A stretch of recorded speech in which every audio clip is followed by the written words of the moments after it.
मोहतरम सामीईन किराम, मस्जिद अक्सा के हालात और इसराइल जैसे दरिंदे का जुल्म, बर्बरियत, तशद्दुद, बच्चों और औरतों और बड़ों को हॉस्पिटलों के अंदर मरीज़ों को निशाना बनाना, ये हमें सुल्तान सलाहुद्दीन अयूबी की याद दिलाता है। सुल्तान सलाहुद्दीन अयूबी, जिन्हें फ़ातिह मस्जिद अक्सा, मुहाफ़िज़ मस्जिद अक्सा कहा जाता है, आज भी मुजाहिदीन सलाहुद्दीन अयूबी की बातों को याद करते हैं मस्जिद अक्सा की फ़तह के लिए। इसलिए सोचा कि क्यों ना इस्लाम के इस नामवर अज़ीमुश्शान शख्सियत सुल्तान सलाहुद्दीन अयूबी की शख्सियत और उसके कारनामों का आप हज़रात की खिदमत में तज़किरा करूं। अल्लाह जल्ला जलालहू से दुआ है कि वो इस दौर में भी कोई सुल्तान सलाहुद्दीन अयूबी जैसा पैदा फरमाए जो मस्जिद अक्सा को ज़ालिमों से रिहाई दिलवाए। और अल्लाह ताला मुझे और आपको कुरान और सुन्नत की रोशनी में गुफ्तगू करने की और उस पर अमल की तौफ़ीक़ अता फ़रमाए। मेरे दोस्तों, अगर हम सुल्तान सलाहुद्दीन अयूबी के ख़ानदान का पस मंज़र देखें तो ये कोई बहुत शाहाना नहीं, बहुत कोई लैन लाड, कोई अमीराना घराना नहीं था, बल्कि सुल्तान सलाहुद्दीन अयूबी के दादा शादी बिन मरवान ये कुर्दिस्तान के थे, कुर्दी थे। कुर्दिस्तान की सरहद ईरान से, इराक़ से, तुर्की से मिलती थी। इस जगह पर कुर्दिस्तान था। इस जगह के एक देहात के अंदर रहते थे, देहाती आदमी थे, ज़िम्मेदारा करते थे। और इनके दो बेटे थे उस वक़्त। एक का नाम अय्यूब था जो आगे चलकर नजमुद्दीन अय्यूब बने, और दूसरे का नाम शेर कोह था। ये दो बेटे थे इनके। इन्होंने सोचा कि मैं अपने इन बच्चों की अच्छी तरबियत कर सकूं, इनको कोई इल्म अमल की फ़िज़ा दे सकूं। इसके लिए ये कुर्दिस्तान के देहात से सफ़र करके कुर्दिस्तान के शहर दावेन में आ गए। ये दावेन कहने को एक शहर था, लेकिन नीम देहात की अक्कासी का नज़ारा पेश करता था। पूरा वीआईपी शहर नहीं था, नीम देहात का अक्स भी वहाँ मौजूद। उन्होंने देखा कि नहीं, यहाँ भी मेरे बच्चों की अच्छी तरबियत नहीं हो सकती, और यहाँ यहूदी और ईसाई मिले जुली तहज़ीब रहती है। मैं ऐसी तहज़ीब में अपने बच्चे की परवरिश नहीं करना चाहता। चुनाचे अपने बच्चे को लिया। अब सोचने लगे कि कहाँ जाएं। उस वक़्त खलीफा अब्बासी का बसाया हुआ शहर बगदाद अपने उरूज पर था। उसको दुल्हन कहा जाता था बगदाद को, और पूरी दुनिया से लोग बगदाद की तरफ आते थे। चुनाचे इन हज़रात ने यह तय किया कि मैं बगदाद जा रहा हूँ। ये बड़ी तवज्जो से सुनने की बातें हैं, शायद आपको ये लड़ी फिर कहीं ना मिले जो मैं आपको समझा रहा हूँ सलाहुद्दीन अयूबी तक पहुँचाने के लिए। ये लड़ियाँ हैं, लड़ियाँ, ये तसलसल और कड़ी है जो हमें वहाँ तक पहुँचाए। इसलिए पूरी तवज्जो से सुनेंगे तो बात ज़ब्त रहेगी। इन्होंने सोचा कि बगदाद चलते हैं। जब बगदाद गए तो रास्ते में जाते हुए याद आया कि बगदाद के अंदर उनके एक दोस्त रहते हैं, मुजाहिदुद्दीन बहरोज़। मैं उस दोस्त से रब्ता करता हूँ, है वो भी कुर्दी, और वो कुर्द के गरीब आदमी थे, लेकिन इस वक्त बगदाद में अपनी सलाहियतों की वजह से हुकूमती ओहदे पर फाइज हैं। ये हजरात जब जाके उससे मिले और उससे बातचीत हुई, उसने बड़ा आओ इकराम किया। इकराम करने के बाद उन्होंने नजमुद्दीन अय्यूब और जो इनके वालिद थे यानी सुल्तान सलाहुद्दीन अयूबी के दादा शादी बिन मरवान को उसने तकरीत का किला दे दिया। ये इराक़ का एक शहर है, वहाँ ये किला मौजूद था कि ये किला तुम्हारे सपुर्द है, इस किले की निगरानी तुम करना, इस किले की तुम लोग देखभाल करना। ये हजरात वहाँ चले गए, उस किले में ज़िंदगी का सफ़र बसर करने लगे। चलते चलाते अजीब नज़ारा और एक हादसा पेश आया।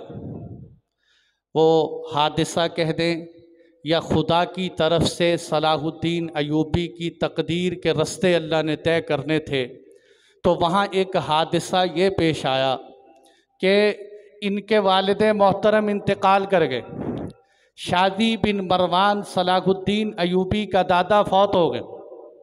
अब दो भाई रह गए, नजमुद्दीन अयूब और शेर कोह, ये दोनों मौजूद थे। शेर कोह के अंदर गुस्सा बड़ा था, अपने जज्बात पर कंट्रोल नहीं रहता। सलाहुद्दीन अयूबी मुतहम्मिल, साबिर, वुसअत ज़र्फ़ी वाले इंसान थे। शेर को एक दिन शहर में चक्कर लगा रहा था, उसको पता चला कि शहर के अंदर एक बदकमाश अफसर ने एक बच्ची की इज्जत पे हमला कर दिए। इन्होंने अदालत लगाने की बजाय जैसे ही वो अफसर सामने आया उसका सर कलम कर दिया कि ऐसे आदमी को जीने का कोई हक हासिल नहीं। अगरचे ये वो दौर था कि जिस वक़्त मुसलमानों का सियासी तनज़्ज़ुल था, कोई तरक्की नहीं थी, लेकिन अदालत से कोई भी बरी नहीं था। चाहे वो अफसर है, चाहे वो हाकिम है, चाहे ऊंचे घराने का है, चाहे गरीब है, हर एक को अदालत में पेश किया जाता। अब इस बात की खबर जब पहुंची मुजाहिदुद्दीन बहरोज़ को कि इनको मैंने तकरीद का किला दिया और इन्होंने अदालत से मावरा होकर एक आदमी का कत्ल कर दिया, तो उन्होंने गुस्से में ख़त लिखा। और ख़त में क्या लिखा कि तुम्हारे अब्बा के मेरे ऊपर एहसानात है, शाजी बिन मरवान का मेरे साथ ताल्लुक़ है, इसलिए मैं तुम्हें कत्ल तो नहीं कर सकता, लेकिन तुम दोनों भाइयों की सज़ा ये है कि तुम फ़ौरन ये किला और शहर छोड़कर निकल जाओ यहाँ से। जलावतनी कर दी। अब जैसे ही ये ख़बर वहाँ पहुँची तो बहुत अफसोस हुआ, बड़ा दुख हुआ कि हमें जितना दिए हुए ओहदे सब छिन गए और जितनी सरकारी हमें गद्दियाँ मिली वो निकल गईं। सारी ज़िंदगी की मेहनत एकदम खाक में मिल गई और यहाँ से कूच करने का वक़्त आ गया। अल्लाह की शान देखिए, ये हजरात बैठे सोच रहे हैं कि हम बोरिया बिस्तर लेकर कहाँ जाएं।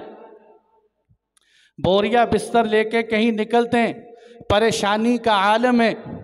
उधर नजमुद्दीन अयूबी की बीवी 9 महीने की उम्मीद से थी। जब ये निकलने के लिए सोच रहे थे, उधर 9 माह का वक़्त पूरा हो चुका और माँ को ख्वाब आया। ख्वाब में किसी कहने वाले ने कहा, इन नफ़ी बतनी का सैफ़म मिन सयूफ़िल्लाह, कि तेरे शिकम में अल्लाह की तलवार आ रही, तेरे शिकम में अल्लाह की तलवार आ रही। ये ख्वाब भी आया। जब ये हजरात बोरिया बिस्तर उठा के जाने लगे तो घर से खुशखबरी आई कि आपके घर में बेटा पैदा हुए। अब ये ख़बर सुनकर बज़ाहिर आदमी के ऊपर कितना खुशी का समा होता है कि बेटा आया, लेकिन हालात ऐसे थे कि उन्होंने बेटे की खुशी की कोई खुशी नहीं मनाई, बल्कि उल्टी सोच ये आई, कहने लगे लगता ये ना मनहूस है कि जब ये आया तो इसकी वजह से हमारा कूच हो गया, हमारे सारे ओहदे छिन गए और हम घर से निकल कर बाहर जा रहे हैं। उस बेटे का नाम रखा गया यूसुफ। नजमुद्दीन अयूब के बेटे का नाम रखा गया यूसुफ। उनका एक कातिब उनको कहने लगा, बादशाह साहब, नजमुद्दीन अयूब साहब, आप क्यों परेशान होते हैं? आप इस बच्चे को क्यों कहते हैं ये मुबारक नहीं है? हो सकता है कल ये बच्चा बहुत बड़ा बादशाह बने और अल्लाह इसकी शोहरत पूरी दुनिया में फैला दे। अब लेकिन इंसान तो गैब का इल्म नहीं जानता। ये है वो कुरान की आयत जो याद आती है और बड़ी बेहतरीन है, जो हमारी ज़िंदगी की अक्कासी करती है। अल्लाह ताला फरमाते हैं, असा तकरहू शैआ व हुवा खैरुल लकुम, असा तुहिब्बू शैआ व हुवा शर्रुल लकुम, वल्लाहु यअलमु व अंतुम ला तअलमून। हो सकता है तुम किसी चीज़ को नापसंद करते हो और अल्लाह ने उसमें तुम्हारे लिए बेहतरी रखी हो, और किसी चीज़ को तुम बेहतर समझते हो, अल्लाह ने तुम्हारे लिए मुस्तकबिल में वहाँ बुराई रखी हो, और अल्लाह जानते हैं, तुम नहीं जानते, अल्लाह जानते। अब बाप को क्या पता था कि ये बेटा कौन? उनको क्या पता था कि ये बच्चा कल को आलम इस्लाम के मुजाहिदीन की सफ़ों में सफ़े अव्वल में खड़ा होने वाला होगा। ये वो आदमी होगा जिसके तज़किरे क़यामत तक होते रहेंगे। ये वो शख्सियत है कि जब भी मस्जिद अक्सा की बारी आएगी लोग इसको याद करेंगे। उसी यूसुफ़ को आज सलाहुद्दीन अयूबी कहते हैं। उस बच्चे का नाम क्या था? सलाहुद्दीन अयूबी, जिसके पैदा होने पर बाप के चेहरे पे गम तारी हो गया कि लगता है ये बच्चा कोई अच्छी चीज़ नहीं, क्योंकि हम यहाँ से कूच कर रहे हैं और इधर ये बेटा पैदा हो गए। बेटे का नाम यूसुफ याद रखना, मिस्र की फ़िज़ाएँ भी सुनानी है, यूसुफ अलैहिस्सलाम का किस्सा भी याद रखना। सलाहुद्दीन अयूबी का नाम था यूसुफ। अब जब अपने बच्चे को लिया और लेकर वहाँ से चल पड़े, चलते हुए याद आया कि किधर जाएं। पता चला कि मोसल और हल्ब, ये जो जज़ीरा का काफ़ी सारा इलाका है, यहाँ इमादुद्दीन ज़ंगी रहते हैं। इमादुद्दीन ज़ंगी, मैंने कहा ना, अल्लाह की कुदरत कह लें कि अल्लाह की तरफ से कोई काम हादिसाती तौर पर, इत्तेफाकी तौर पर अचानक नहीं होता। असल में अल्लाह इस अयूबी ख़ानदान को ज़ंगी ख़ानदान से मिलाना चाहते थे, इसलिए अब इनको याद आया कि इमादुद्दीन ज़ंगी पर मैंने एहसानात किए थे। एहसान ये किया था, इमादुद्दीन ज़ंगी बहुत मुजाहिद आदमी, सिपा सालार आदमी, दलेर आदमी था, जिसने कई फ़रंगियों को मुसलमानों की साहिलों से बाहर निकाल दिया, शाम के अंदर घुसने तक न दिया। लेकिन एक जगह पर जब किला फ़तह करने के लिए गए तो शिकस्त होते होते तकरीत किले के पास से गुज़रे। उस वक़्त वहाँ नजमुद्दीन अयूब मौजूद था। उसने इमादुद्दीन का इकराम किया और उसको वापस मोसल में पहुँचा दिया। अब ये नीयत दे के चले कि वो मेरे एहसानात का बदला देंगे। अच्छा, जब वहाँ गए उसने वाकई एहसानात का बदला दिया और बड़ी कदर की इमादुद्दीन ज़ंगी ने। उसने कहा आ जाओ, सलाहुद्दीन अयूबी का सन याद कर लें, 532 हिजरी। 532 हिजरी में सलाहुद्दीन अयूबी पैदा हुए। ये 532 हिजरी में हिजरत करके मोसल चले गए। जब मोसल में गए तो अगले ही साल इमादुद्दीन ज़ंगी को अल्लाह ने शाम के शहर में एक मशहूर बालाबक एक शहर था, उसका किला फ़तह हो गया। इन्होंने कहा लो ये बालाबक्का का किला हमने तुम्हें दे दिया। यानी 533 हिजरी, सलाहुद्दीन अयूबी की उम्र सिर्फ 1 साल थी, वो किला इन्होंने सलाहुद्दीन अयूबी के वालिद के सपुर्द कर दिया। ये बालाबक्का में गए, थोड़े ही दिन गुजरे कि अल्लाह ने शाम का एक कदीम शहर, मशहूर तरीन शहर दिमश्क फ़तह कर दिया। इमादुद्दीन ज़ंगी ने दिमश्क फ़तह करके नजमुद्दीन अयूबी के हवाले कर दी। इस तरह सुल्तान सलाहुद्दीन अयूबी के वालिद का नाम बड़ी तरक्की पा गया और पता चलने लगा, आसमान के उफ़क़ पे चमकने लगा कि ये शाम के दिमश्क के भी वाली हैं और इसी तरह ये जो है बालबक के भी वाली हैं। और इसका सबसे बड़ा फ़ायदा सलाहुद्दीन अयूबी को हुआ। वो कैसे हुआ? दिमश्क उलमा का शहर था, फ़ुज़ला उदबा शुआरा वहाँ रहते थे। सलाहुद्दीन अयूबी उलमा की सोहबत में बैठते, उनसे इल्म हासिल करते। अगरचे बाकायदा आलिम नहीं बने, लेकिन बहुत सारा इल्म उन उलमा से सीखा और ख़ुद सिपा सालारी का शौक़ था।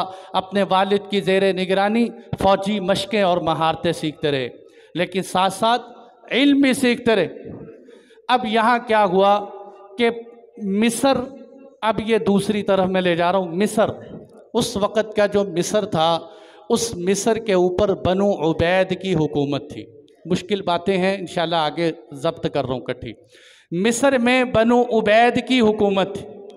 बनु उबैद ये वो लोग थे जो एक फ़िरका और गिरोह था जो शिया की शाख इस्माइली फ़िरक़े की बुनियाद थी। इस्माइली थे। जिस तरह अहले तशी हजरात ये कहते हैं कि हम 12 इमामों को मानते हैं, 11 मौजूद हैं, 12वां गायब है, हम इमाम गायब पर ईमान रखते हैं। इसी तरह इस्माइली ये कहते थे कि हम इमाम गायब को नहीं मानते, हम इमाम हाजिर को मानते हैं। और ये कहते थे कि ये जो इमाम हाजिर है, माअदल्लाह सुम्मा माअदल्लाह, अल्लाह की रूह इसके अंदर हायल हो जाती, इसलिए उसको सजदे करते, उसको मुश्किल कुशा समझते और उसको अपना हाजत रवा समझते, सारी उम्मीदें उससे लगाते। और सबसे बड़ी बीमारी इनके अंदर ये थी कि ये सरेआम खुले बाज़ारों में सहाबे किराम पर तबर्रा करते थे। कभी सैयदा आयशा सिद्दीक़ा रज़ियल्लाहु अन्हा पर, कभी किसी पर, जो इनका पुराना तर्ज़ अमल। तो इमादुद्दीन ज़ंगी को ये बातें बहुत तकलीफ़ दे रही। लेकिन अल्लाह की शान हुआ ये कि मिस्र की हुकूमत बड़ी कमज़ोर हो गई आपस के इख्तिलाफ़ात से, और उधर यूरोप वाले यूरोपियन वो बार बार मिस्र पे हमले कर रहे थे ताकि मिस्र हमारे कब्ज़े में आ जाए। अब ये वो वक़्त था कि जब मिस्र के बादशाह ने बनु उमैद का जो हुक्मरान था जिसका नाम आजिद था, उसने ख़त लिखा इमादुद्दीन ज़ंगी को। ख़त में क्या लिखा? कहने लगा, जनाब आइए मिस्र की हिफाजत कीजिए, अपना कोई ना कोई बंदा भेजिए, मैं अकेला रह जाऊं। अब यहाँ मेरे दोस्तों, अगर सुल्तान इमादुद्दीन ज़ंगी ये सोचते कि ये मसला मिस्र वालों का मसला है, मुझे क्या तकलीफ़ है इनकी, ये जाने, ये मरे, ये लड़ें, मैं क्यों जाऊं इनकी खातिर, मैं क्यों इनका दिफा करूं, और ये वैसे भी ऐसा फ़िरका है जो सहाबा पर तबर्रा करता है। लेकिन नहीं, बड़े लोग बड़ी सोचें सोचते हैं। सुल्तान इमादुद्दीन ज़ंगी सोचने लगे कि यही मिस्र कल मस्जिद अक्सा की फ़तह का ज़रिया बनेगा। अगर आज मैंने इस मिस्र को छोड़ दिया तो कल यूरोप वाले इस पे काबिज हो गए तो वो मिस्र के मुसलमानों को भी मारेंगे, मिस्र के अंदर की आवाम को भी नुकसान पहुंचाएंगे, इसलिए आप तैयार हो गए कि नहीं मैं आता हूं। चुनाचे आपने सुल्तान सलाहुद्दीन अयूबी का जो चचा था शेर को, उसको भेज दिया कि तुम जाओ और जाकर तुम मिस्र के अंदर देखो हालात को। ये गए, जाके मिस्र के हालात देखे। मिस्र के हालात देखकर उनकी हुकूमत मजबूत की, उनका दिफाई सिस्टम मजबूत किया, और यूरोपियन वालों को हमले से पीछे धकेल वापस आ। एक दफ़ा, दो दफ़ा, तीन दफ़ा यूँ आते जाते रहे, और एक दफ़ा सलाहुद्दीन अयूबी को भी अपने साथ लेकर गए। फिर वो वक़्त आया कि जब आखिरी दफ़ा इमादुद्दीन ज़ंगी इनको भेजने लगे तो तज़ब्ज़ुब का शिकार थे, परेशान थे। कहने लगे कि मैं कहाँ अपने सिपाही को भेजता हूँ, क्योंकि जब ये वहाँ जाते ना तो बनु उबैद के अंदर के उमरा और हुक्मा इसको पसंद नहीं करते, हसद करते कि कहाँ ये शाम वाले आकर ये मिस्र के अंदर तरीके बताएंगे कि मिस्र में यूँ हुकूमत संभालो। बल्कि बदबख्ती और मुनाफ़क़त की इंतहा देखें कि मिस्र के अंदर के हुक्मा ने यूरोप वालों को ख़त लिखा कि फ़लाँ फ़लाँ टाइम पे शेर को हमारी तरफ आएंगे, इनको पकड़ के कैद कर लेना। अब ये बैठे परेशान हैं। इमादुद्दीन ज़ंगी कहने लगे, कोई बात नहीं, तुम फिर भी जाओ, और इस दफ़ा जाते हुए सलाहुद्दीन अयूबी को भी अपने साथ ले जाओ। अब अल्लाह की शान देखिए, सलाहुद्दीन अयूबी ने साथ तो जाना था, लेकिन क्या कहने लगे कि मैं नहीं जाना चाहता, मिस्र वाले बड़े ख़राब लोग हैं, एक तो बाहर यूरोप से लड़ना पड़ता है और फिर अंदर मिस्र के मुनाफिकों से लड़ना पड़ता है, दो जगहों पर मैं नहीं जा सकता। बल्कि यहाँ तक कहा, अगर मुझे पूरी मिस्र की बादशाहत दे दो मैं तब भी मिस्र जाने के लिए तैयार नहीं। और एक रिवायत के अल्फाज तो ये हैं, कहने लगे कि मुझे मिस्र जाते हुए यूँ लगा जैसे किसी ने मेरे सीने में खंजर घोंप दिया हो, और मिस्र जाते हुए मुझे यूँ लगता है जैसे मुझे मौत की तरफ हंकाया जा रहा है। अब देखो, इंसान वही आयत सोचो, सलाहुद्दीन अयूबी को जाते हुए कितना बुरा लग रहा है, और मिस्र जाने को अपनी मौत बता रहे हैं। लेकिन भाई ने तैयार किया, बड़ों का हुक्म था, सलाहुद्दीन अयूबी को लेकर साथ चले। अब जब ये हजरात मिस्र पहुँचे हैं तो मिस्र के अंदर आजिद ने सोचा, मिस्र का जो गवर्नर था उसने कहा सिर्फ जर्नैल से काम लेना, जर्नैल को इतनी बड़ी जिम्मेदारी सौंप देना जबकि जर्नैल मेहमान हो ये मुश्किल काम है, इसलिए जर्नैल को कोई ना कोई ओहदा दे देते। उन्होंने सलाहुद्दीन अयूबी के चचा को अपना वज़ीर बना दिए कि ये आज के बाद मेरा वज़ीर ख़ास है, पूरे मुल्क पर इनकी हुकूमत हो। अल्लाह की शान, ये वज़ारत 2 महीने चली कि शेर को का इंतकाल हो गया। सलाहुद्दीन अयूबी के चचा फौत हो गए। ये 565 हिजरी, सलाहुद्दीन अयूबी की उम्र अभी 33 बरस हुई। 33 बरस की उम्र में उन्होंने सोचा कि इसी नौजवान को मिस्र का वज़ीर बना देते, तो सुल्तान सलाहुद्दीन अयूबी को मिस्र का वज़ीर बना दी। अल्लाह की शान देखें कि ये सलाहुद्दीन अयूबी जब मिस्र का वज़ीर बना तो फ़ौरन दिल में ये बात आई, कहने लगे, हालांकि इनकी ज़िंदगी में यकदम इनकलाब आया। पहले नेक आदमी थे लेकिन ऐशो इशरत के दिल दादा थे, आम सिपाहियों की ज़िंदगी गुजारते थे, कभी कभी ख़ता भी सरजद हो जाती थी। लेकिन अब वो मौका था, जैसे ही अल्लाह ने वज़ारत दी मिस्र की, सोचने लगे कि मेरा नाम भी यूसुफ़ है। आज से हज़ारों बरस पहले यूसुफ़ अलैहिस्सलातु वस्सलाम भी मिस्र में लाए गए थे, मिस्र में ग़ुलाम बना के लाए गए थे, मिस्र जाना नहीं चाहते थे, लेकिन अल्लाह ने मिस्र के बाज़ारों में बिकवा कर यूसुफ़ को मिस्र के तख्त पर बिठाया। आज अल्लाह ने मुझे यूसुफ़ को भी हज़ारों साल बाद मिस्र में ज़बरदस्ती लाकर यहाँ मिस्र के तख्त पर बिठाया। मुझे लगता है अल्लाह मुझसे कोई बड़ा काम लेना चाहते, अल्लाह ताला मुझसे कुछ लेना चाहते। देखो मेरे दोस्तों, ये वो वक़्त था कि मिस्र उस वक़्त आलम इस्लाम का खूबसूरत तरीन शहर, मिस्र वो था कि बनु उबैद के ख़जानों से भरा पड़ा था। मिस्र वो था कि जिसके साथ दरियाए नील बह रहा था। मिस्र एक ऐसी पट्टी थी जिसके साथ साथ दिमियात, इस्कंदरिया जैसे बड़े बड़े बहरी बेड़े यहाँ आके ठहरते थे, बंदरगाहें थी। ये वो जगह थी कि अगर सलाहुद्दीन अयूबी अय्याशी करना चाहते तो 7 नस्लों तक बैठकर सुकून से खा सकते, आराम से खा सकते। लेकिन नहीं, सोचने लगे कि नहीं, मैंने अपनी ज़िंदगी को बदलना है, ये माल दौलत, ये ऐशो इशरत मेरी ज़िंदगी ना बिगाड़ दे। हालांकि ये माल दौलत वो है कि बड़े बड़े बुज़ुर्ग लोग इस हुकूमत की गलियों में फिसल जाते हैं। इक़्तिदार का नशा इंसान को गुमराह कर देता है, फिर पैसा भी साथ हो, मिस्र का हुस्न भी साथ हो। फ़िरौन ने इसी मिस्र पर तो हुकूमत की और दावा करता था, अलैसली मुल्क मिस्र व हादिहिल अनहारु तजरी, मिस्र के दावे पर रब होने का दावा कर दिया।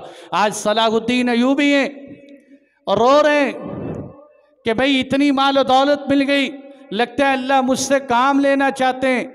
और फिर सोच सोच के कहने लगे, लगता है अल्लाह ताला मुझे मस्जिद अक्सा का फ़ातह बनाना चाहते हैं, लगता है अल्लाह ताला मुझे मस्जिद अक्सा का फ़ातह बनाना।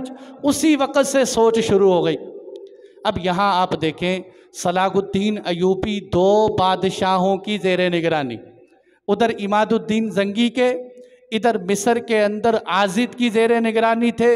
मिस्र के गवर्नर के साथ मामलात थे कि आपने कहीं भी जिहाद के लिए जाना है, इमादुद्दीन जंगी के साथ कि आपने जिहाद पे जाना है, दिफा करना है तो मुझसे पूछ के जाना है। और जो अंदर हुक्मरान था उसने ये कहा कि आज के बाद वज़ीर तालीम आप हैं, वज़ीर अदालत, अदालत के मामलात आपके पास हैं, रिफ़ाह आम्मा के काम आपके पास हैं, और ये मुल्क का ख़जाना, इसका आधा हिस्सा आपके पास। ये सलाहुद्दीन अयूबी 2 बादशाहों की निगरानी में इतने बड़े बड़े ओहदे कैसे संभाले, ऐसे उसलूब और तरीक़े से संभाले कि पहले नंबर पर दिफा का शोबा संभाला। दिफा का शोबा संभालते हुए क्या किया कि सलाहुद्दीन अयूबी को 564 में ये मिस्र के वज़ीर बने हैं, 565 के अंदर अगले ही साल पूरी दुनिया का यूरोप इकट्ठा होकर मिस्र पे हमले के लिए आ गए। यहाँ तक कि मस्जिद अक्सा के ईसाई जो थे उन्होंने ऐलान कर दिया कि अगर आज मिस्र फतह हो गया तो ठीक है, वरना कल को मस्जिद अक्सा तुम्हारे हाथों से निकल जाएगी। तो इतनी बड़ी ताकत के साथ इकट्ठे होकर दिमियात के साहिल पर बहरी बेड़े लेकर, बेहतरीन लश्कर लेकर बड़ी तादाद में मुकाबले के लिए आ गए। अभी सलाहुद्दीन अयूबी को 1 साल हुआ था हुकूमत संभाले हुए। अल्लाह से मांगते रहे, उधर नूरुद्दीन जंगी अल्लाह से मांगते रहे, या अल्लाह मुसलमानों की मदद फरमा, नुसरत फरमा। अल्लाह ने मुसलमानों की मदद कैसे फरमाई? सुनो अल्लाह की मदद कैसे आती है। अल्लाह ताला किल्लत कसरत को नहीं देखते, अल्लाह रॉकेट एटम को नहीं देखते। अल्लाह ताला की नुसरत और मदद जब आती है, हज़ारों की तादाद में पूरा यूरोप इकट्ठा होकर, यूं कह लें आज के दौर की तरह आलमे कुफर इकट्ठा होकर आ गया था। सुल्तान सलाहुद्दीन अयूबी अल्लाह से मांग रहे हैं। मेरे दोस्तों, ये वो वक़्त था कि जब मुजाहिदीन अल्लाह की नुसरत देकर मैदान में आते थे। अल्लाह ने आसमान से बारिश बरसानी शुरू की। बारिश इतनी तेज़ हुई कि ग़ज़वा अहज़ाब खंदक जैसी शक्ल पेश आ गई। फौजी भागने लगे, समुंदर में सैलाब आया, दरिया दजला का पानी बाहर निकला, इतनी तेज़ी से निकला कि उनके बड़े बड़े बहरी बेड़े वो पानी में तैरते हुए नज़र आ रहे थे। उनका सामान पानी में बिखरा पड़ा था, उनको समझ नहीं आ रही थी। और दूसरा क्या हुआ, उनकी पुश्त के पीछे नूरुद्दीन जंगी अपनी फ़ौज लेकर चढ़ दौड़े, जो ईसाइयों के मकबूजा इलाके थे उन पर हमला कर दी। जब उनको खबर मिली कि हम यहाँ मैदान जिहाद में आए हुए हैं, पीछे हमारे सारे इलाकों पे नूरुद्दीन जंगी ने तबाही मचा दी है, अब ये मुहासरा छोड़ के वहाँ से भाग पड़े। जब ये वापस गए, इस मैदान में भी शिकस्त हुई। जब वापस अपने इलाकों में गए तो वो भी खो चुके थे। इसलिए अरब कहते हैं, अरबों के यहाँ एक मसल है, खरजन नुआमतु ततलुबुल क़रनैन, के शुतुरमुर्ग निकला अपने सींग तलाश करने के लिए ताकि मैं ऊँट बन जाऊँ। जब वो वापस आया तो उसके दोनों कान भी गायब हो चुके थे, उसके दोनों कान भी गायब हो चुके। वो तो सींग लेने गया था, वो तो मिस्र फतह करने गए थे, ये नहीं पता कि पिछला भी खो बैठे। यूं हमले की वजह से अल्लाह ने दिमयात के साहिल पर मुसलमानों को फतह दी। फिर सलाहुद्दीन अयूबी ने कि नहीं, अभी हमने दिफाई पोजीशन दिखाई है, मैं इनको इकदामी पोजीशन भी दिखाऊंगा। इकदामी पोजीशन कैसे दिखाई, मिस्र और शाम के बीच में खलीज अकबा पर, दरम खलीज कहते हैं उस ज़मीन के हिस्से को जो पानी के बीचों बीच लंबी चली जाए और दोनों तरफ पानी ही पानी। यहाँ एक ईला किला था, सलाहुद्दीन अयूबी ने उस किले को फतह करना था, लेकिन उसके दोनों तरफ पानी था, वो फतह नहीं हो सकता। सलाहुद्दीन अयूबी ने तकनीक की, अपने इंजीनियर बुलाए, उनसे कहा कि तुम ऐसे बहरी बेड़े छोटे छोटे तैयार करो जिसके सारे पुर्जे जुदा भी हो जाएं, इकट्ठे भी हो जाएं। वो सारे पुर्जे बनाए, उन अलग अलग पुर्जों को ऊँट पर लादा और लादने के बाद खलीज अकबा के साहिल पे जाके जहाज़ों से जोड़ा। और ये पहली तकनीक थी जो सलाहुद्दीन अयूबी ने इस्तेमाल की। और यूँ अपने जहाज़ पानी में डाले, उधर खुश्की के रस्ते पे अपनी फ़ौज का दूसरा हिस्सा भेजा, यूँ एला का किला फतह कर लिया। उस वक़्त ईसाइयों के अंदर लहर दौड़ गई कि मुसलमानों में ऐसा कौन सा आदमी आ गया जो पैंतरे बदल बदल के हमले कर रहे, जो नई नई हिकमतों के साथ। आज हमारी अकल हैरान हो गई कि किस तरह इन्होंने हमारा इतना मजबूत किला एला फतह कर ली। अच्छा, जब ये सारे किले फतह हुए, खुशी की खबर मनाते हुए वापस तशरीफ़ लाए और उधर इमादुद्दीन जंगी फौत हो चुके थे। नूरुद्दीन जंगी बेटा उनकी जगह पर वहाँ हुकूमत संभाल रहा था। ये निज़ाम सारा वो देख रहे थे कि इधर दिफाई पोजीशन की सारी कारगुजारी वहाँ पहुँचा दी। अच्छा, इल्म की वजारत तालीम थे, उसको कैसे संभाला। पूरे मुल्क के अंदर मदारिस ख़त्म हो गए थे, क्योंकि 200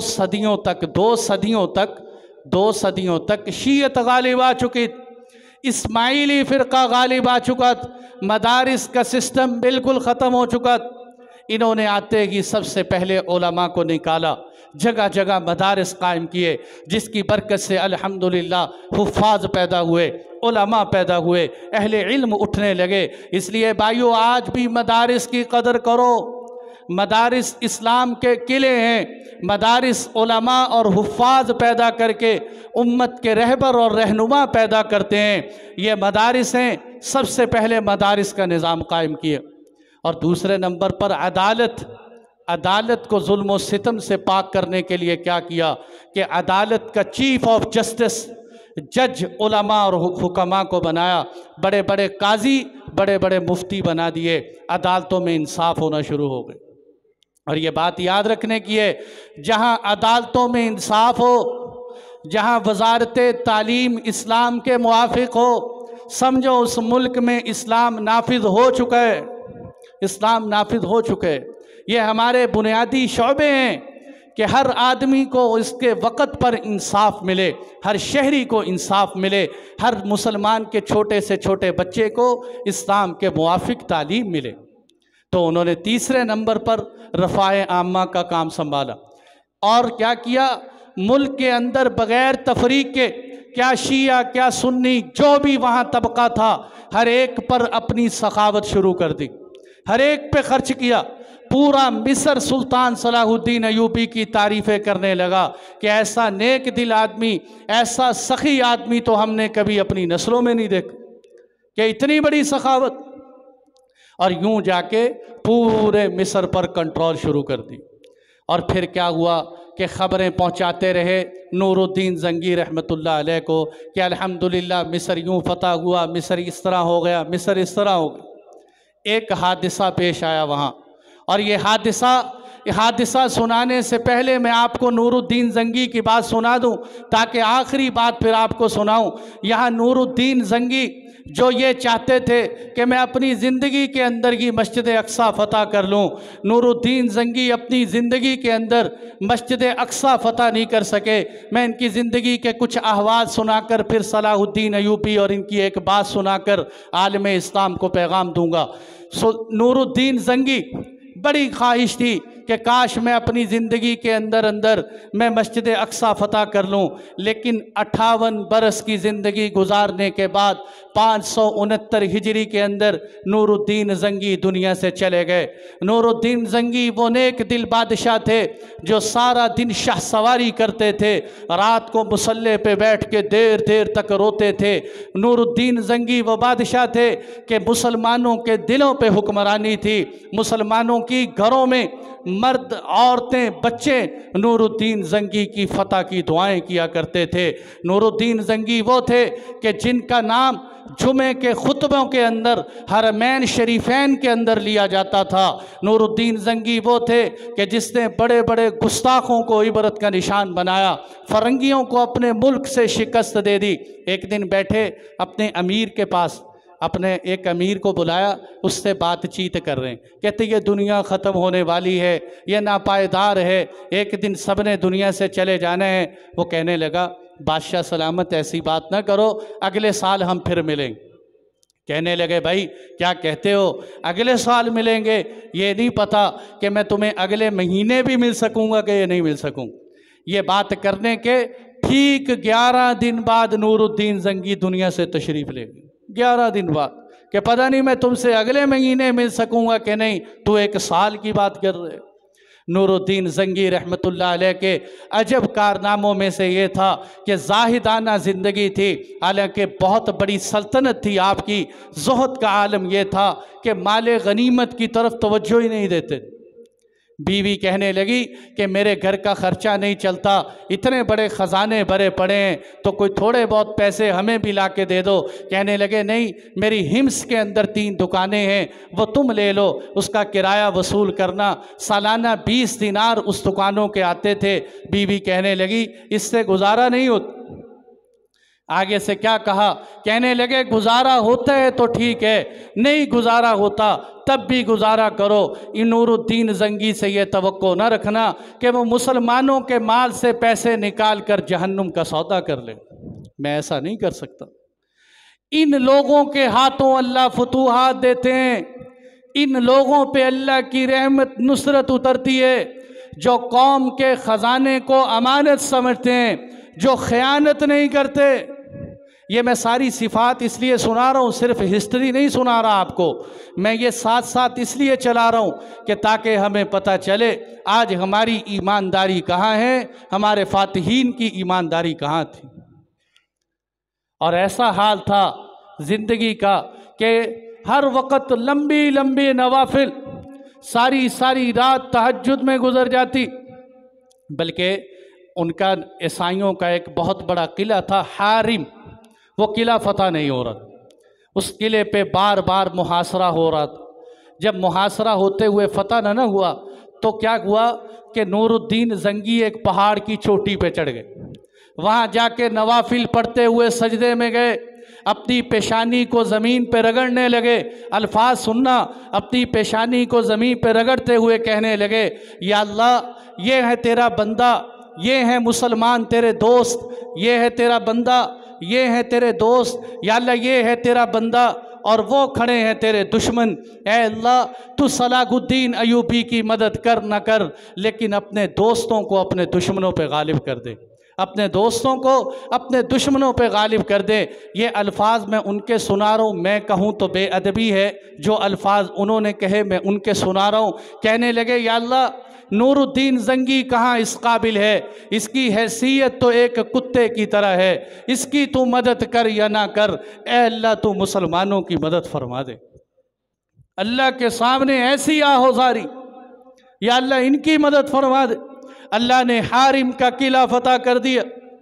एक दिन महल्ले के जब दिमियात फतह, जो मैंने सुनाया ना, जैसे सलाहुद्दीन अयूबी ने दिमियात पर ईसाइयों को शिकस्त दी, उस वक़्त नूरुद्दीन जंगी बड़े परेशान थे, सारी रात बेताबाना फिरते थे कि पता नहीं इतनी बड़ी हुकूमत को अयूबी शिकस्त दे सकेगा कि नहीं। उसी वक़्त महल्ले की मस्जिद के इमाम साहब को ख्वाब आया, आके नूरुद्दीन जंगी से वो ख्वाब भी सुनाया। क्या ख्वाब आया कि आप सल्लल्लाहु अलैहि वसल्लम ने फरमाया कि इमाम साहब तुम जाकर उनको ख्वाब सुनाओ, क्या क्या कारगुजारी सुनाओ कि अल्लाह ने दिमियात पर मुसलमानों को फतह अता कर दी। कहने लगे, ए अल्लाह के महबूब, इस तरह नूरुद्दीन जंगी थोड़ी मानेंगे, मेरे ख्वाब को ख्वाब तो लोग हज़ारों सुनाते हैं। ए अल्लाह के नबी कोई निशानी बता दे, कोई निशानी ताकि मेरी बात माने।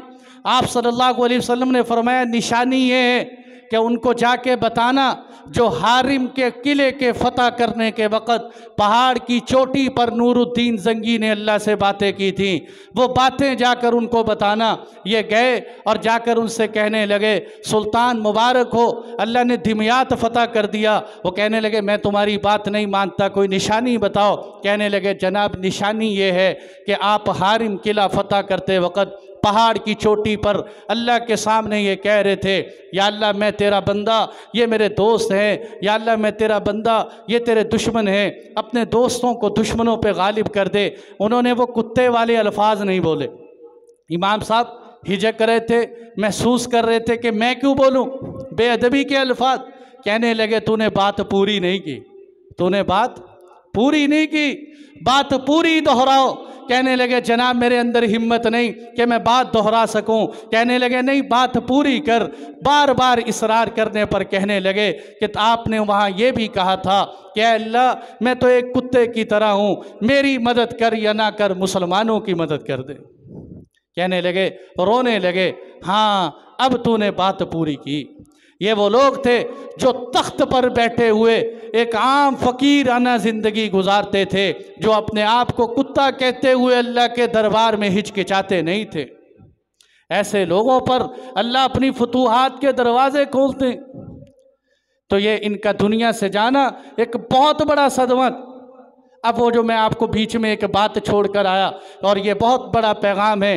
एक दफ़ा ऐसा हुआ, इन दोनों तरफ से ये तय था, नूरुद्दीन जंगी ये कहते थे कि मैं हमेशा शाम से हमले करूँगा, सलाहुद्दीन अयूबी मिस्र से हमले करेगा, हम दोनों यलगार करके इस आलम कुफर को बीच में लाकर इसको कुचल देंगे।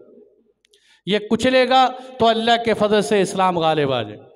इन्होंने तय कर लिया कि फ़लाँ किला जो है ना शाम के साहिल पर हमने फ़लाँ दिन फतह करने। बड़ी ज़बरदस्त बात।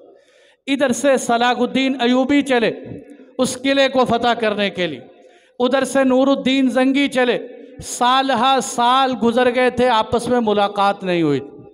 नूरुद्दीन जंगी कहने लगे कि मैं इंशाअल्लाह आज तो अपने सिपा सालार सलाहुद्दीन अयूबी से महाज पर मिलूँगा। बड़ा अरसा गुजर गया सलाहुद्दीन से मिले हुए। अब ये सफ़र कर रहे हैं, उधर सलाहुद्दीन अयूबी पहुँच चुके। उनको पीछे से खबर मिली कि मिस्र के अंदर बनु उबैद, वही इस्माइली तबके के चंद लोग गद्दारी करने लगे और ये किला फतह होने के बिल्कुल करीब हो गया।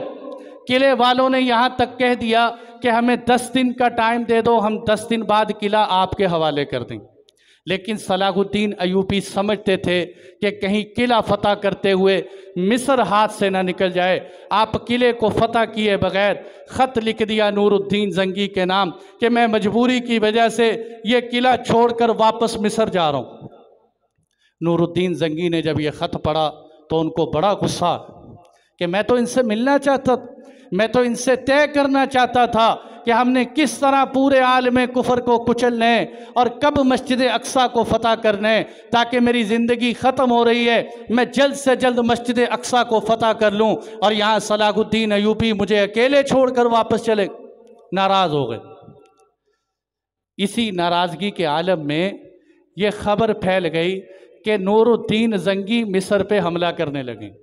नूरुद्दीन जंगी मिस्र पे हमला करने, ये वो चाल है अल्लाह की कसम। आज भी अगर आप नक्शा उठाओ या आलम इस्लाम के हालात उठाओ, अरबों को तुर्कों से जुदा किया गया सिर्फ इस बुनियाद पर कि कहीं तुर्क अरबों पे हमला न कर दें। ए अरबों, अपनी हुकूमतें संभालो, कहीं ये तुर्की तुम्हारी हुकूमतें न ले जाएं।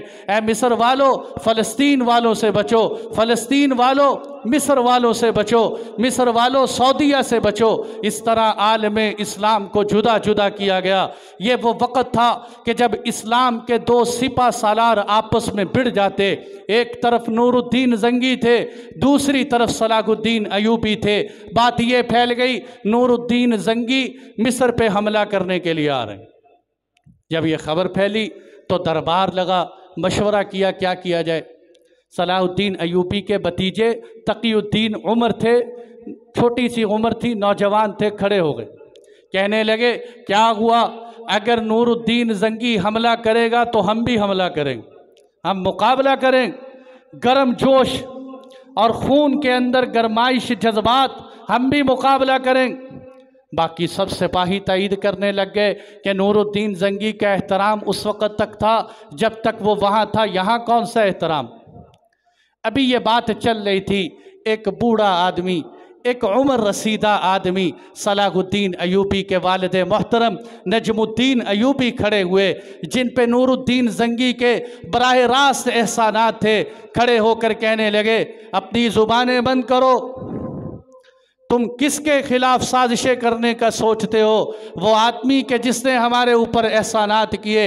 याद रख मेरे बेटे सलाहुद्दीन अयूबी, मुझे तुमसे मोहब्बत बहुत ज़्यादा है, मैं सारी दुनिया से ज़्यादा तुम्हें चाहता हूँ। लेकिन अगर नूरुद्दीन जंगी ने मुझे कहा कि अपने बेटे पे तलवार चला दे तो मैं चलाने से दरेग नहीं करूँ। और सबसे पहले सुल्तान का सिपाही बनकर तेरे खिलाफ जिहाद के लिए मैं आऊँ। मुझे तुझसे मोहब्बत है, लेकिन ये क्या काम हुआ कि आलम इस्लाम को दो टुकड़ों में बांट दिया जाए। मैं आलम इस्लाम के इत्तेहाद को पारा पारा नहीं होने दूँ। भाइयों, आज भी मस्जिद अक्सा का मसला कोई मसला नहीं। अगर ये 56-57 इस्लामी ममालिक इत्तेहाद में आ जाएं, लेकिन इस कायनात का सबसे बदतरीन गुनाह मुनाफ़क़त है। मुनाफ़क़त ज़मीन से आसमान तक, पाकिस्तान की सरहद से लेकर मशरिक़ और मगरिब की सरहदात तक मुनाफ़क़त का लिबादा ओढ़े हुए इंसानियत सोई हुई है। और किस मीठी नींद और गहरी नींद के अंदर सोई हुई है कि अल्लाह के नबी सल्लल्लाहु अलैहि वसल्लम ने फरमाया अल मुस्लिम अखुल मुस्लिम, मुसलमान मुसलमान का भाई है। ए बैतुल्लाह, तेरी हुर्मत बहुत ज़्यादा है, लेकिन एक मुसलमान की हुर्मत बैतुल्लाह से भी ज़्यादा है, मस्जिद नबवी से भी ज़्यादा है। एक मुसलमान की हुर्मत मस्जिद अक्सा से भी ज़्यादा है। लोग कहते हैं मस्जिद अक्सा को तो नहीं गिराया गया, और एक फ़लस्तीनी का खून बहाना मस्जिद अक्सा से भी ज़्यादा तक़द्दुस रखता है। वहाँ तो हज़ारों फ़लस्तीनियों को खून आलूद कर दिया गया, उनके बच्चों के चेथड़े उड़ा के रख दिए गए, हॉस्पिटल के अंदर मरीजों पे बमबारी कर दी गई। ना हॉस्पिटल में डॉक्टर बचे, ना हॉस्पिटल बचा। एक माँ कहने लगी मैं अपने बच्चे को हॉस्पिटल में छोड़ के आई, जब मैं वापस आई ना मेरा बच्चा मिला, ना डॉक्टर मिला, ना हॉस्पिटल मिला, सब ज़ेर कर दिया। ये कैसे दरिंदे सिफत लोग हैं। दुनिया जहाँ के किसी मज़हब के अंदर किसी औरत पर बमबारी करने की, बच्चों को निशाना बनाने की इजाज़त नहीं है, लेकिन इन जालिमों ने, और हमारा बयान आता है मुसलमानों का, हम फ़लस्तीन के साथ खड़े, हम फ़लस्तीन के साथ खड़े। भाई खड़े क्यों हो? बैठ जाओ। तुम कहाँ खड़े हो? घरों के अंदर खड़े हो। वो मैदान जिहाद में खून आलूद हैं, तेरा भाई बाहर मैदान में लड़ रहा हो, तो घर बैठा सोशल मीडिया पे बयान दे के मैं अपने भाई के साथ हूँ। बहुत ये बयान देने चाहिए कि मैं आपके साथ हूँ, आप बाहर लड़ते रहे, मैं आपका मुहाफिज हूँ, मैं कल भी इंशाअल्लाह मस्जिद अक्सा के हक़ में हूँ, अंदर बैठे बयान देते रहो। वहाँ मुसलमान तड़प रहे हैं और ये कहते हैं हम तुम्हारे साथ खड़े। कहाँ खड़े हो भाई?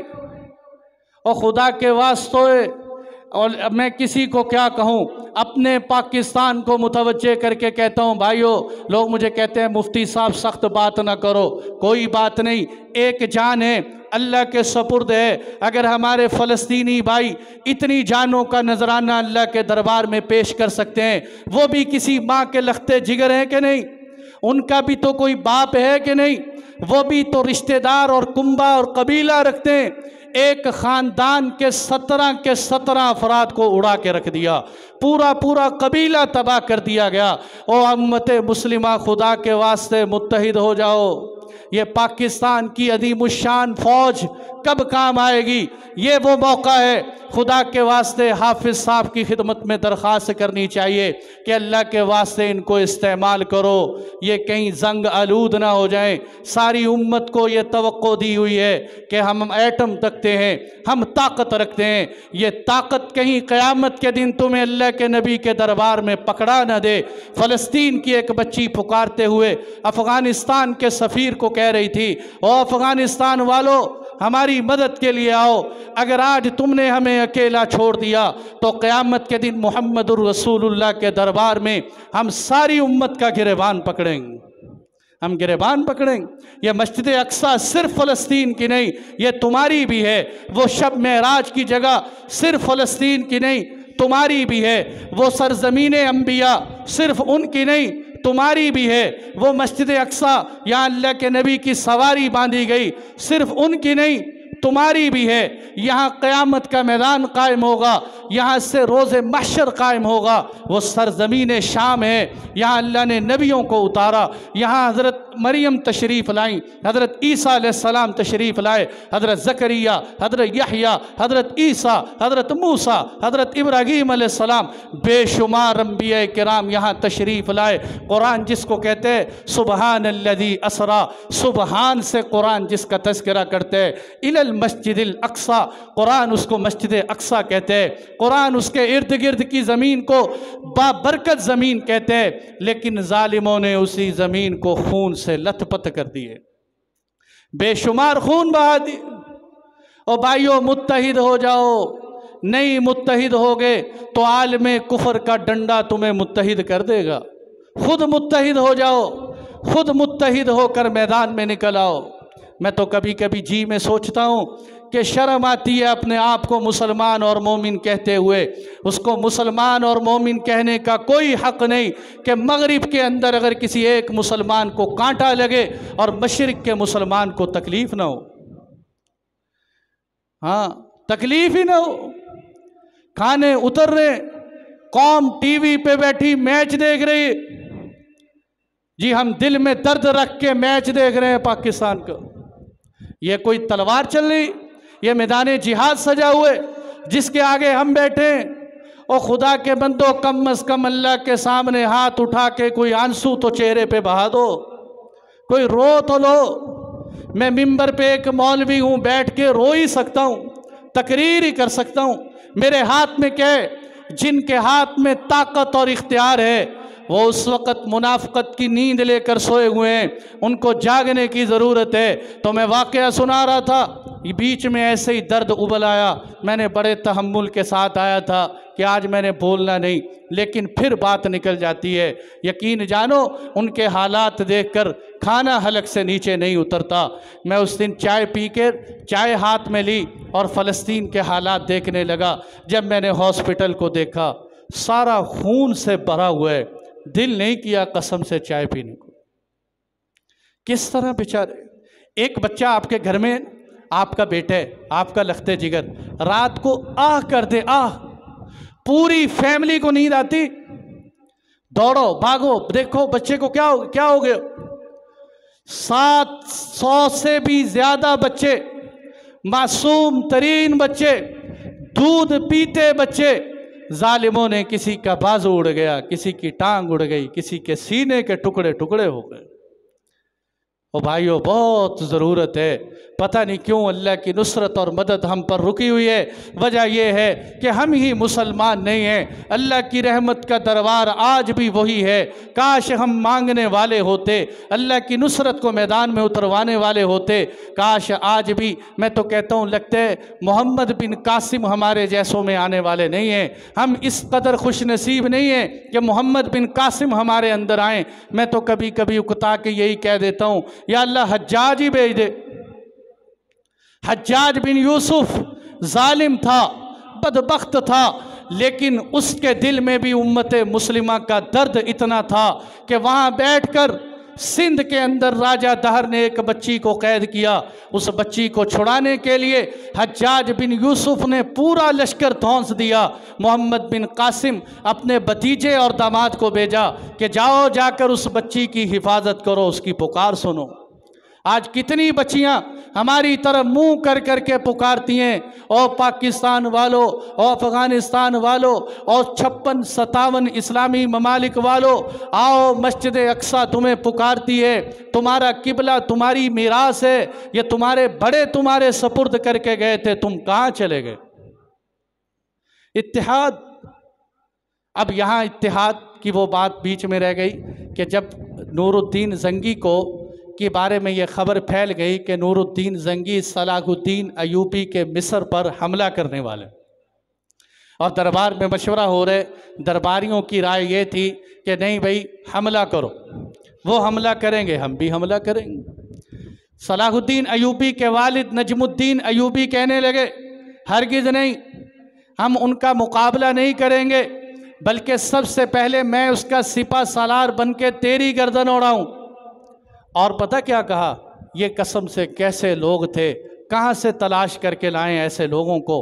कहने लगे बेटा एक ख़त लिख सुल्तान के नाम पर। कहने लगे अब्बा जी क्या ख़त लिखूं, क्या ख़त के अल्फाज थे।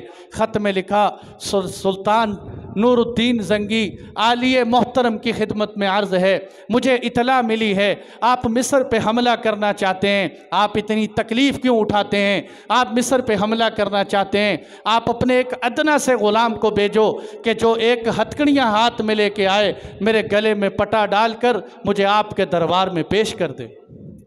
मिस्र का बादशाह, मिस्र, मैं आपके दरबार में ग़ुलाम बन के हाजिर होने के लिए तैयार हूँ। बाप ने समझाया बेटा आलमे इस्लाम की खातिर झुक जा, अल्लाह तुझे बड़ी इज्जत देंगे, झुक जा आलमे इस्लाम की खातिर। जब ये ख़त नूरुद्दीन जंगी के दरबार में पहुंचा, ख़त देख के रोने लगे और लिखा नहीं नहीं मैंने तो हमले का सोचे ही नहीं था, ये तो झूठी अफवाह थी, गलत बात थी जो तुम्हारे तक पहुंच गई। शुक्र है अल्लाह ने आलमे इस्लाम के 2 शेरों को बिड़ने से बचा ली। ये है इत्तेहाद। तो इसलिए भाइयों, बाकी हिस्ट्री तो जुमे का टाइम चुके मुकम्मल हो चुका, फिर इंशाअल्लाह अगले जुमों में सुनाएंगे। यहाँ तक बात याद रखें, ये नूरुद्दीन जंगी और सलाहुद्दीन अयूबी की मिस्र की फ़तह तक। और मेरे दोस्तों, आप सब भाइयों का के लिए पैगाम है, जो हम कर सकते हैं वो हम करें। हम क्या कर सकते हैं, हम क्या कर सकते हैं। नंबर 1, अल्लाहुम्मा इन्ना नजालुका फी नुहूरिहिम व नऊज़ु बिका मिन शुरूरिहिम। 300 दफ़ा इस दुआ को पढ़ो, अपने घरों में बतलाओ, औरतों को बतलाओ। नुहूरिहिम, ए अल्लाह, तर्जुमा सुनो, ए अल्लाह हम तुझे इन यहूदियों के मुकाबले में लाते हैं, ए अल्लाह तू ही आ जा इनके मुकाबले के लिए। व नऊज़ु बिका मिन शुरूरिहिम, ए अल्लाह हम तुझसे ही पनाह मांगते हैं ऐसे जालिमों के शर से, इनसे तू ही पनाह। इस दुआ का एहतिमाम करो भाई, मर्द औरतें बच्चे सबसे करवाओ, 300 दफ़ा कम अज़ कम। नंबर 2, नवाफिल पढ़ो, तहज्जुद की नमाज में उठ उठ के दुआएं मांगो। अल्लाह की कसम बहुत बड़ा मसला है, अगर आज इस मसले को मसला न समझा, डर है जो आग किसी के घर में लगी है तेरे घर के दरवाजे तक ना पहुंच जाए। उठो, दुआएं मांगो तहज्जुद की नमाज में, या अल्लाह हमारे भाइयों के हालात पर रहम फरमा, उनकी नुसरत फरमा, मदद फरमा। तीसरे नंबर पर कुनूत नाजिला का एहतिमाम करें भाई। अल्लाहुम्मा हदीना फ़ी मन हदैत व आफ़िना फ़ी मन आफ़ैत। अल्लाह के नबी जब हालात ख़राब होते तो कुनूत नाजिला का एहतिमाम करते। आप सल्लल्लाहु अलैहि वसल्लम के जो 70 कारी शहीद हो गए थे, 70 कारी, आज तो 4000 से ज़्यादा फ़लस्तीनी शहीद हो चुके हैं। 70 कारी शहीद हुए। मेरे नबी ने 40 दिन लगातार कुनूत नाजिला का एहतिमाम किया, 40 दिन। और यहाँ 4000 से ज़्यादा फ़लस्तीनी शहीद हो चुके हैं, हम कुनूत नाजिला का एहतिमाम नहीं कर। अगर हो सके तो दुआओं में कुनूत नाजिला मांग लो, नमाज में नहीं पढ़ते, दुआ में मांग लो, अल्लाहुम्मा हदीना फ़ी मन हदैत। और मेरे दोस्तों, सदके दो कि सदके देने से अल्लाह की रहमत उतरती है, खुदा का गुस्सा ठंडा हो जाता है। सदके निकालें, रोज़े रखें अगर हो सके। बहुत सी माएँ बहनें बेचारी पैगाम आया कि उन्होंने फ़लस्तीन की आज़ादी के लिए रोज़े भी रखें। अल्लाह जज़ाए खैर दे ऐसी माओ बहनों को। भाई रोज़े रखो अगर हो सके और ख़ूब दुआएं मांगो अल्लाह ताला उनको, ताकि जो है जल्द से जल्द ज़ालिमों और दरिंदों से निजात अता फ़रमाए। व आखिरु दावाना अनिल हम्दुलिल्लाहि रब्बिल आलमीन।